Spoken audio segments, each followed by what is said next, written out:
은혜 받으실 하나님의 말씀은 구약성경 사무엘하 16장 1절로 14절, 구약성경 489쪽에 있습니다.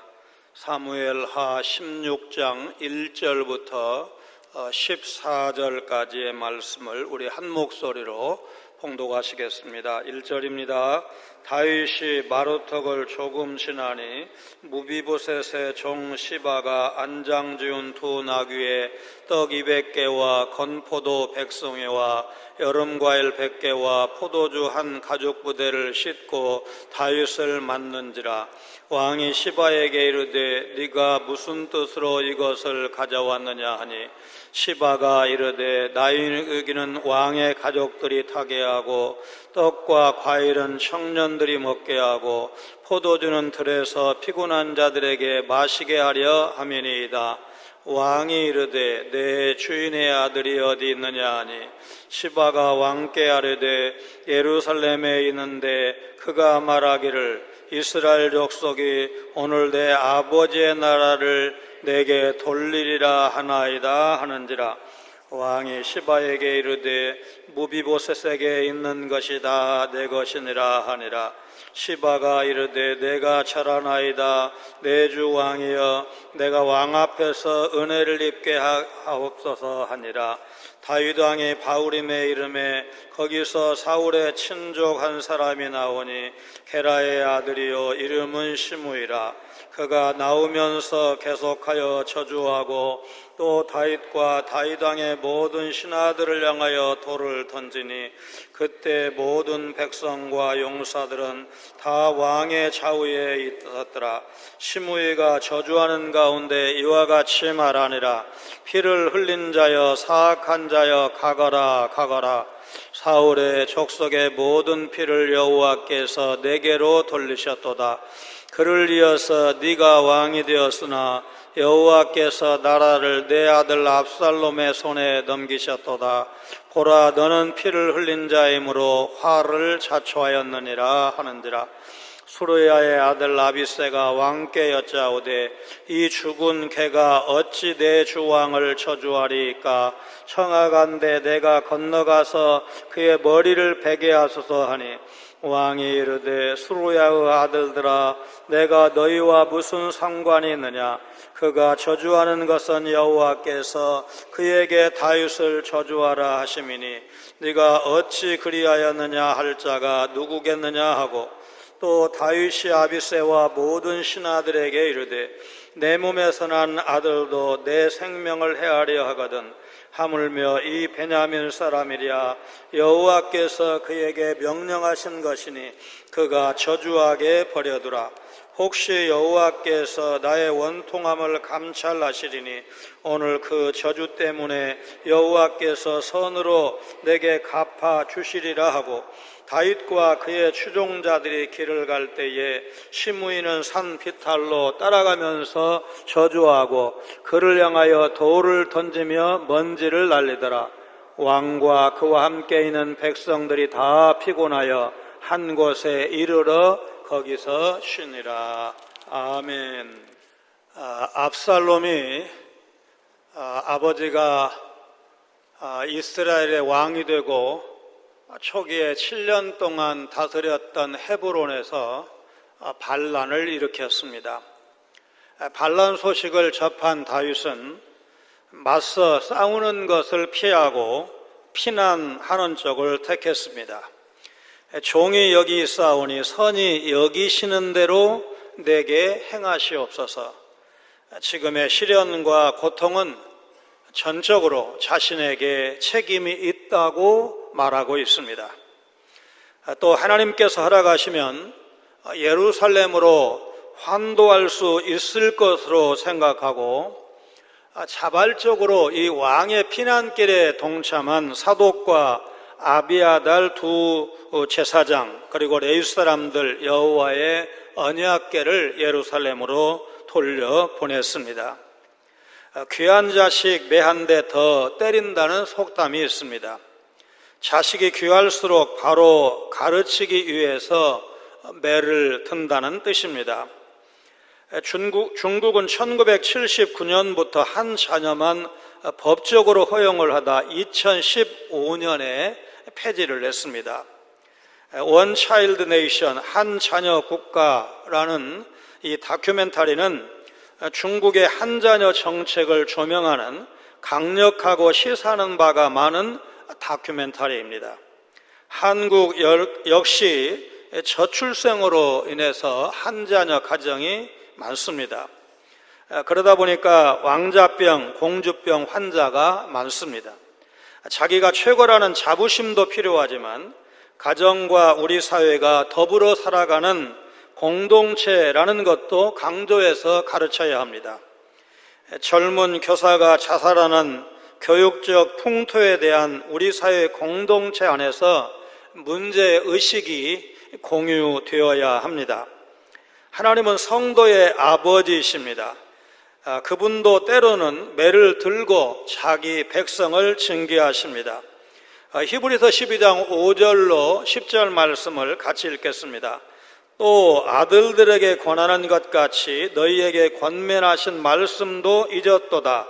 일러스되 내 아들아 주의 징계하심을 경히 여기지 말며 그에게 꾸지람을 받을 때에 낙심하지 말라.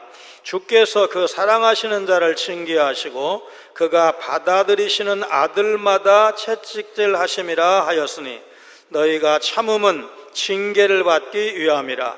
하나님이 아들과 같이 너희를 대우하시나니 너희 아버지가 징계하지 않는 아들이 있으리요 징계는 다 받는 것이거늘 너희에게 없으면 사생자요 친아들이 아니니라. 또 우리 육신의 아버지가 우리를 징계하여도 공경하였거든 하물며 모든 영의 아버지께 더욱 복종하며 살려야 하지 않겠느냐.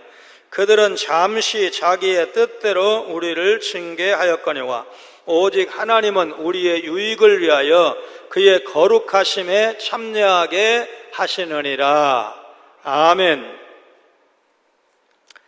버림받은 사울왕보다 믿음의 사람 다윗왕이 더 호된 징계를 겪었다는 사실을 우리가 부인할 수가 없습니다. 이 시간 다윗왕의 예를 통해서 하나님의 징계에 대해서 살펴볼 것입니다.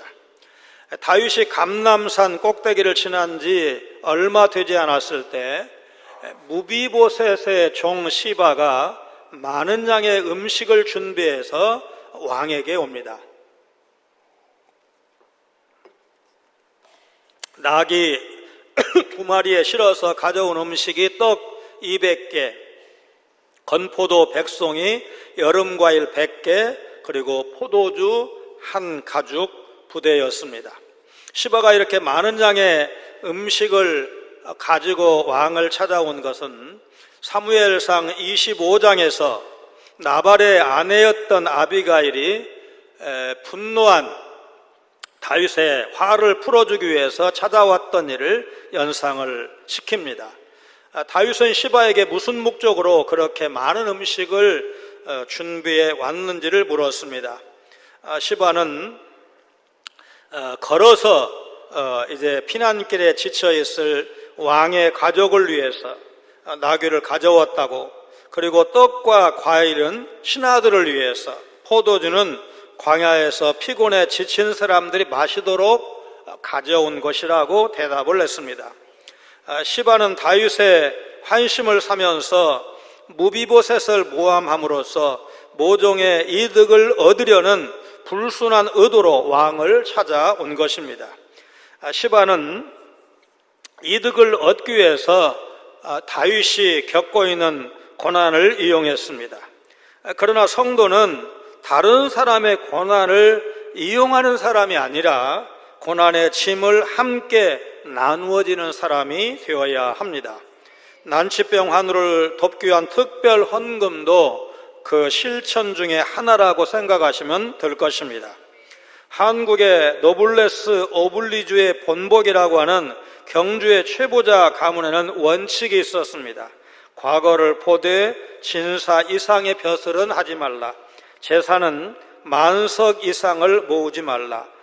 대체로 당시의 소장로가 소황량의 70% 정도였는데 최부잣집은 50% 이하로 끌어내렸습니다. 당시 다른 지주들에 비해서 소장로가 저렴하다 보니까 소작인들이 앞을 다투어서 최부잣집 농사를 지으려고 줄을 설 정도였습니다. 과객은 귀천을 구분하지 말고 후하게 대접하라. 흉년에는 땅을 사지 말고 파장 때는 물건을 사지 말라.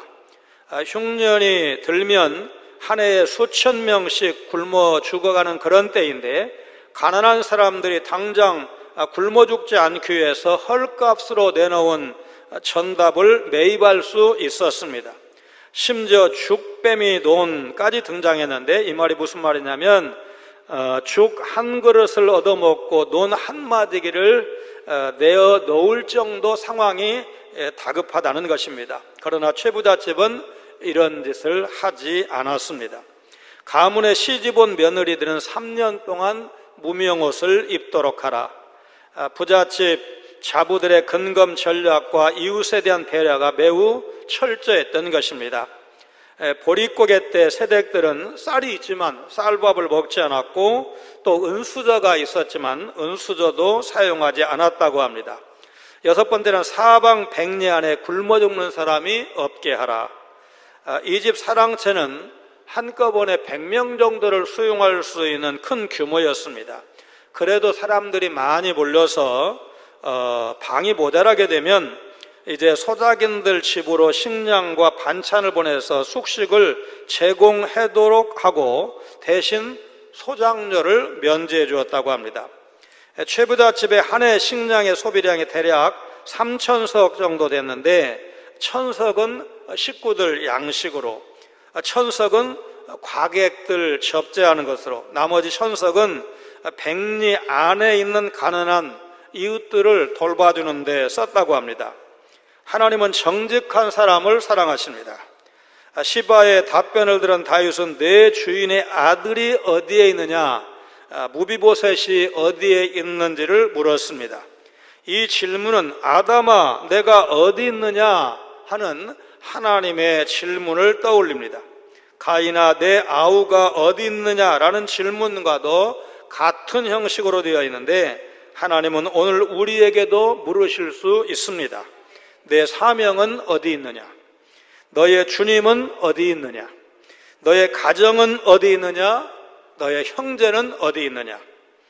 시바는 무비보셋이 지금 수도 예루살렘에 머물러 있는데 이제야 이스라엘 사람들이 자기 아버지 요나단의 나라를 자기에게 되돌려 줄 것을 기대하고 있다고 왕에게 답변을 합니다. 그러나 시바의 이 답변은 장애가 심한 무비보셋이 왕이 되는 것은 현실적으로 쉽지 않다는 사실을 감안할 때 참일 수가 없습니다. 시바는 본래 사울 집안의 종이었으나 다윗의 명령에 따라 사울의 손자이자 자기 절친 요나단의 아들인 무비보셋을 섬기게 된 사람이었습니다. 그는 재물을 밝히는 자로 간사한 성품의 소유자로 묘사되고 있습니다. 압살롬의 난을 지나간 후에 무비보셋은 자신의 종인 시바가 주인인 자신을 속였을 뿐만 아니라 왕 앞에서 자신을 모함했다는 사실을 밝히는 장면을 우리 19장에 가면 보게 될 것입니다. 그러나 시바가 자신을 속이고 있다는 사실을 모르는 다윗은 큰 은혜를 베푼 무비보셋을 괘씸하게 여겨서 그의 전 재산을 시바에게 줍니다. 다윗 왕의 이 조치는 당시의 왕이 누군가의 재산을 몰수해서 다른 사람에게 줄 수 있는 사법적 특권을 가지고 있었다는 사실을 보여주는 것입니다. 다윗의 특별한 조치에 대해서 시바는 왕의 은혜에 감사를 드리면서 자신이 왕 앞에서 은혜를 입는 자가 되기를 원합니다. 그런 말로 자신의 발언을 마치고 있습니다. 왜 당시에 다윗은 이 시바의 말을 그렇게 쉽게 믿었을까? 피난길에 오른 굶주린 일행에게 꼭 필요한 그 시바가 준비한 음식물로 인해서 다윗이 감동을 받고 호감을 느꼈기 때문일 것입니다.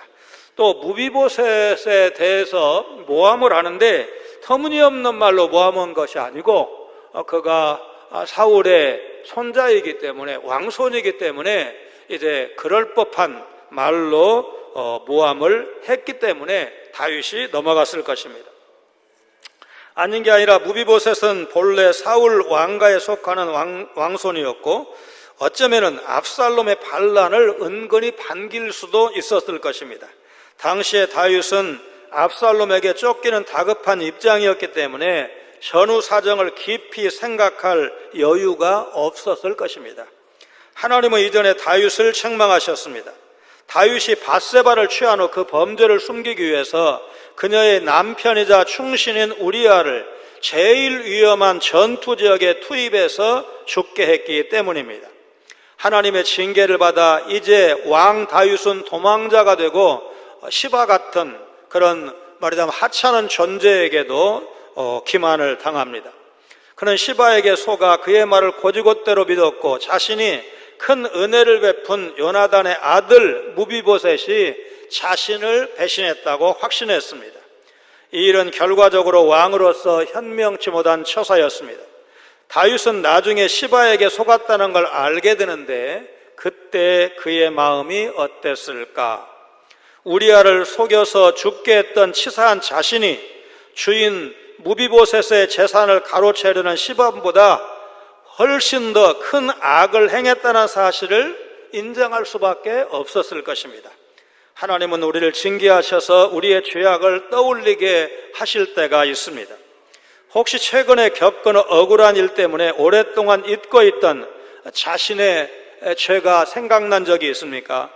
남의 말하는 버릇 고치겠다고 다짐하고 지키지 못한 것도 생각날 수 있을 것입니다. 하나님은 그런 일을 반복하기를 원하지 않으십니다. 상대의 잘못만을 지적한테 넘겨버리지 말고 자신이 어떻게 변화되어야 할지를 깊이 통찰하시기를 바랍니다. 다윗이 시바와 헤어진 후 바우림이라는 곳에 이르렀을 때 또 다른 인물이 등장을 합니다. 그는 사울의 친족이요 베냐민 지파 사람 게라의 아들 시므이로 창세기에 나오는 야곱의 둘째 아들 시므온과 마찬가지로 들었다, 하나님께서 들어주셨다, 여호와께서 응답하셨다, 그런 뜻을 갖고 있습니다.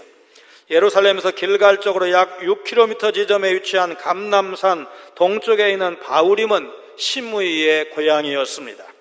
다윗이 바우림에 이르렀을 때 갑자기 나타난 시므이는 연이어 다윗을 저주하며 모든 백성과 용사들이 호위하고 있는데도 왕과 그의 신하들을 향해 겁없이 돌을 던져댑니다. 그가 이처럼 다윗 왕 일행을 향해서 저주의 상징인 돌을 던지면서 저주를 퍼부은 이유가 무엇일까? 이스라엘의 왕권이 본래 베냐민 지파 사울에게 속했었는데 느닷없이 유다 지파의 다윗이 나타나서 자기 지파의 왕권을 억지로 빼앗아 갔다고 생각했기 때문일 것입니다. 7절 8절에 있는 그의 저주 내용을 보면 이 사실을 뒷받침하고 있습니다. 시므이는 다윗을 피 흘린 자, 사악한 자 이렇게 부르고 있습니다. 같은 단어를 20장 1절에서는 불량배라고 번역을 했습니다. 기름 부음을 받아 이스라엘의 왕이 된 다윗을 불량배, 건달이라고 부른 겁니다. 또 다윗이 사울 집안 사람들을 다 죽이고서 그의 나라를 차지하기는 했지만 피 흘린 죄를 범한 다윗의 사악함이 화를 자초했고 여호와께서 나라를 압살롬의 손에 넘겨주셨다고 말합니다. 그러나 사울 왕가가 몰락하고 다윗이 이스라엘의 왕이 된 것은 사울의 범죄에 대한 하나님의 징벌이었다는 사실을 우리는 이미 사무엘상 15장 26절로 28절에서 살펴본 바가 있습니다. 같이 읽습니다. 사무엘이 사울에게 이르되 나는 왕과 함께 돌아가지 아니하리니 이는 왕이 여호와의 말씀을 버렸으므로 여호와께서 왕을 버려 이스라엘 왕이 되지 못하게 하셨음이니이다 하고 사무엘이 가려고 돌아설 때에 사울이 그의 겉옷자락을 붙잡음에 찢어진지라 사무엘이 그에게 이르되 여호와께서 오늘 이스라엘 나라를 왕에게서 떼어 왕보다 나은 왕의 이웃에게 주셨나이다. 하나님의 징계가 자신이 행한 죄악과 직접적인 상관이 없을 때도 있습니다. 자신의 죄와 인과관계가 없는 징계가 왜 우리에게 오는 것일까? 아마도 우리에게 더 높은 수준에서 죄를 멀리하고 예수님의 은혜를 더 깊이 깨닫게 하시려는 의도가 계실 것입니다. 시편 119편 67절 71절 말씀 같이 읽습니다. 고난당하기 전에는 내가 그릇 행하였더니 이제는 주의 말씀을 지키나이다. 고난당한 것이 내게 유익이라. 이로 말미암아 내가 주의 율례들을 배우게 되었나이다. 다윗이 이제 바후림에 도착할 무렵에 사울의 친족 시므이가 나타났고, 그는 다윗이 사울 집안을 무너뜨렸다면서 돌을 던지고 피 흘린 자, 사악한 자, 이게 문자적인 뜻은 피들의 사람, 그런 뜻을 갖고 있는데 피들의 사람이라고 저주를 했습니다. 시므이가 다윗을 이렇게 부른 것은 아마도 기브온 사람들이 사울 집안 사람들에게 피해 복수를 한 사무엘하 21장 사건과 관련이 있을 것입니다. 이제 21장은 앞으로 살펴보게 되겠지만 이미 언급한 바가 있는데, 뭐냐면 이 사건이 연대기 순서로 되어 있는 것이 아니고 이미 있었던 일이고 앞뒤 연결 여러 가지를 고려해서 21장에 말하자면 이렇게 기록을 했을 가능성이 높다는 것입니다. 여러분, 이스라엘에 3년 동안 기근이 왔을 때 다윗 왕이 하나님 앞에 엎드려서 기도를 드립니다. 하나님, 이 기근이 무슨 연고입니까? 기도했을 때 하나님께서 응답을 해주시는데 사울이 기브온 사람들의 피를 억울하게 흘린 일, 무고한 죽음을 당한 일이 원인이라는 사실을 하나님께서 말씀하십니다. 그래서 다윗이 기브온 사람들을 부릅니다. 이제 자기가 응답을 받았으니까 사울 왕에게 억울하게 많은 사람이 죽었는데, 기브온 사람들이 죽었는데 어떻게 하면 좋겠느냐 이렇게 물었을 때 기브온 사람들이 사울의 집안에서 7사람을 내어주십시오. 그러면 그들을 처단할 것입니다. 이렇게 해가지고 사울의 남은 이제 그 가족들을 7명을 내주고 그들을 처단했을 때 이스라엘에 대한 하나님의 저주가 그친 것을 알고 있습니다.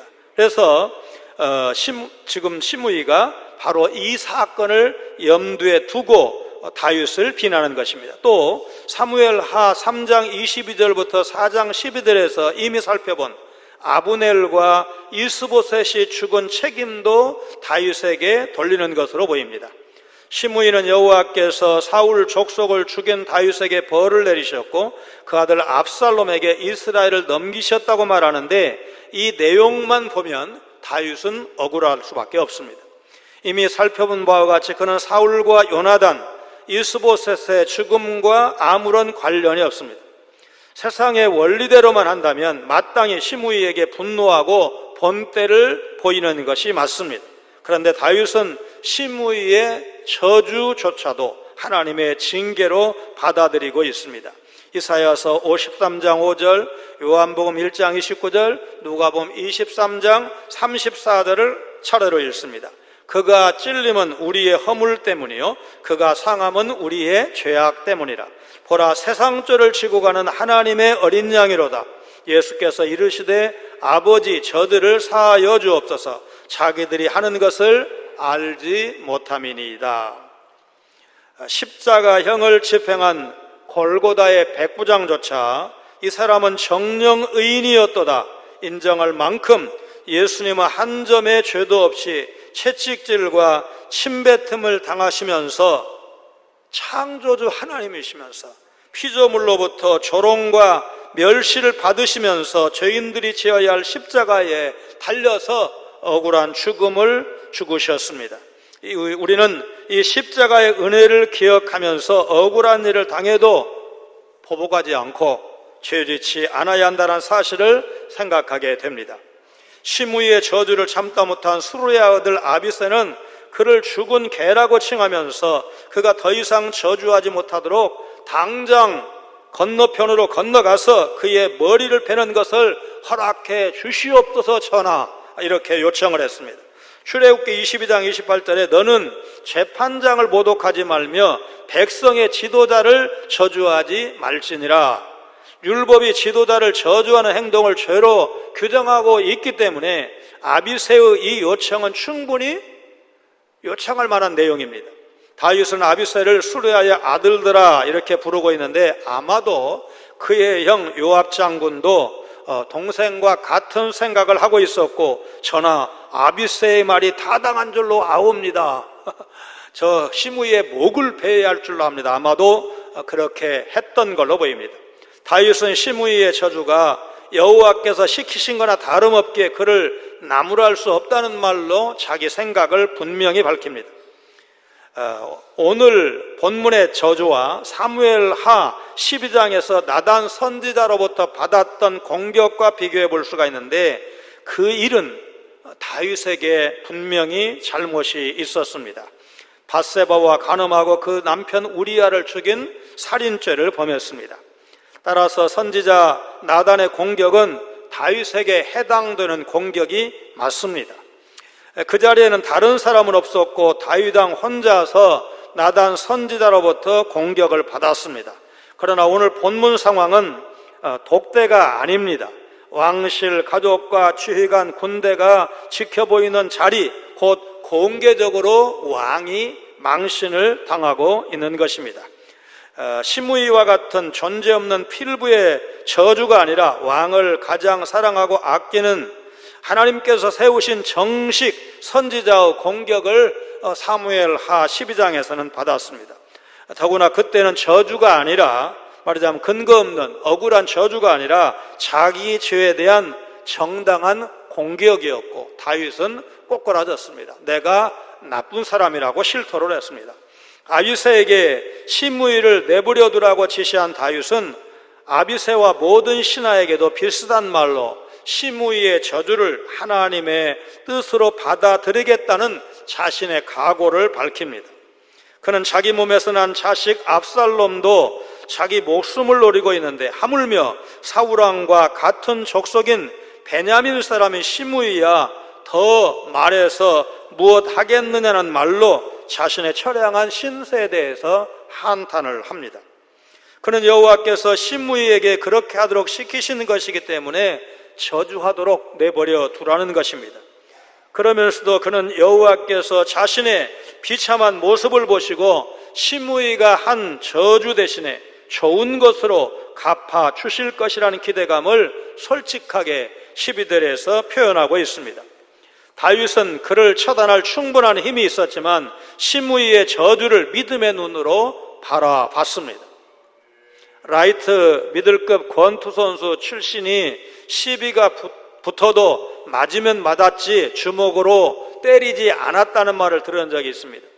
그가 주먹 한 번 쓰면 대형 사고가 나기 때문에 억울하고 분해도 참는다는 것입니다. 다윗의 신하들은 그와 함께 계속해서 길을 갔고 시므이는 계속해서 산비탈을 타고 다윗 일행을 따라오면서 저주하고 돌을 던지고 흙먼지를 뿌렸습니다. 별다른 제재를 받지 않은 시므이는 다윗 왕을 저주한 것 때문에 나중에 결국 죽임을 당합니다. 열왕기상 2장 8절로 9절을 보면 다윗이 아들 솔로몬에게 유언할 때 이 시므이에 대한 당부를 잊지 않고 하는 것을 우리가 읽을 수가 있습니다. 그러니까 지금 오늘 현장에서는 묵묵히 참았지만 다윗이 굉장히 마음에 걸렸겠죠. 그리고 죽으면서 아들에게 유언을 한 겁니다. 열왕기상 2장 36절로 46절을 보면 솔로몬이 이 시므이에 대해서 어떤 조치를 내리냐면 너 예루살렘을 벗어나면 안 돼. 그러니까 요즘 아마 표현으로 하면 제한적 연금, 어느 지역은 벗어나지 말라, 이렇게 이제 명령을 했고 그렇게 하겠다고 약속을 했는데 이 시므이의 집안 종 가운데 두 사람이 가드로, 블레셋 땅 가드로 도망을 갔습니다. 그래서 이 시므이가 가드까지 가서 이 두 종을 잡아오는데 이 사실이 솔로몬에게 들어갔고 솔로몬은 자기의 명령, 자기와의 약속을 깼기 때문에 여호야다의 아들 분하야를 통해서 이 시므이를 처형을 합니다. 다윗과 그를 따르는 온 백성은 혹시라도 있을지 모르는 압살롬의 추격을 피해서 서둘러 도망하는 상황이었기 때문에 모두가 피곤에 지쳐 있을 것입니다. 그래서 그들은 한 곳에 이르러서 쉬면서 원기를 회복하고자 했습니다. 아마 다윗은 바로 이때 시편 3편을 지어서 불렀을 것입니다. 시편 3편은 다윗이 그의 아들 압살롬을 피할 때 지은 시라는 표제가 붙어 있습니다. 우리 시편 3편을 같이 읽습니다. 여호와여, 나의 대적이 어찌 그리 많은지요. 일어나 나를 치는 자가 많으니이다. 많은 사람이 나를 대적하여 말하기를 그는 하나님께 구원을 받지 못한다 하나이다. 여호와여, 주는 나의 방패시요 나의 영광이시요 나의 머리를 드시는 자이시니이다. 내가 나의 목소리로 여호와께 부르짖으니 그의 성산에서 응답하시는도다. 내가 누워 자고 깨었으니 여호와께서 나를 붙드심이로다. 천만인이 나를 애워싸 친친다 하여도 나는 두려워하지 아니하리이다. 여호와여, 일어나소서. 나의 하나님이여, 나를 구원하소서. 주께서 나의 모든 원수의 뺨을 치시며 악인의 일을 꺾으셨나이다. 구원은 여호와께 있사오니 주의 복을 주의 백성에게 내리소서. 자신이 생각할 때 억울하다고 해도 그 일이 하나님으로서는 그렇지 않을 수도 있다는 사실을 우리가 생각해야 합니다. 다윗은 지금 자신이 겪고 있는 고난을 공의로우신 하나님의 징계로 여기고 있기 때문에 시므이의 저주를 끝까지 감내할 수가 있었던 것입니다. 공의의 판단은 사람에게 있는 것이라 아니라 하나님께 달려 있습니다. 다윗은 그 믿음으로 자신의 원통함을 감찰하실 하나님을 기대하면서 언제 끝날지 모를 그 연단의 시간을 인내로 감당을 했습니다. 다윗은 하나님만 바라보고 하나님께 겸손히 나아간 것입니다. 하나님은 그런 다윗을 흡족하게 여기셨고 훗날 왕의 자리로 귀환시켜 주셨습니다. 내가 이새의 아들 다윗을 만나니 내 마음에 맞는 사람이라 내 뜻을 다 이루리라. 여러분, 이 말씀이 이해가 잘 되십니까? 다윗의 과오를 크게 생각하면 하나님이 아주 후하게 인정하시는 것을 이해할 수가 없을 것입니다. 그러나 시므이의 저주를 하나님께서 허용하신 것으로 여기고 자신의 죄와 허물을 돌아보는 겸손하고 인내하는 다윗의 모습을 보면 이 사람은 좀 다른 사람이구나. 요나단을 향해서 이런 사람 없습니다, 이런 제목으로 설교한 적이 있는데 요 정도 되면 이런 사람 없습니다, 다윗 같은 사람 없습니다, 이렇게 말해도 좋을 것입니다. 베드로는 성도가 부당하게 고난을 받아도 하나님을 생각하며 슬픔을 참으면 아름다운 일이라고 했습니다. 성도는 고난받으신 주님의 뒤를 따라야 하기 때문에 그렇습니다. 베드로전서 2장 19절 21절 말씀 같이 읽습니다. 부당하게 고난을 받아도 하나님을 생각함으로 슬픔을 참으면 이는 아름다우나 이를 위하여 너희가 부르심을 받았으니 그리스도도 너희를 위하여 고난을 받으사 너희에게 보응을 끼쳐 그 자취를 따라오게 하려 하셨느니라. 다윗의 피난길에 등장하는 인물은 좋은 번연의 철로 역정에 등장하는 여러 인물과 흡사합니다. 누가 진실을 말하고 있는지 누구를 믿어야 할지 모르는 상황에서 다윗은 주위의 말에 휘둘리지 않고 하나님께만 집중했습니다. 오늘 우리가 살아가는 세상에도 거짓과 저주가 만연되어 있습니다.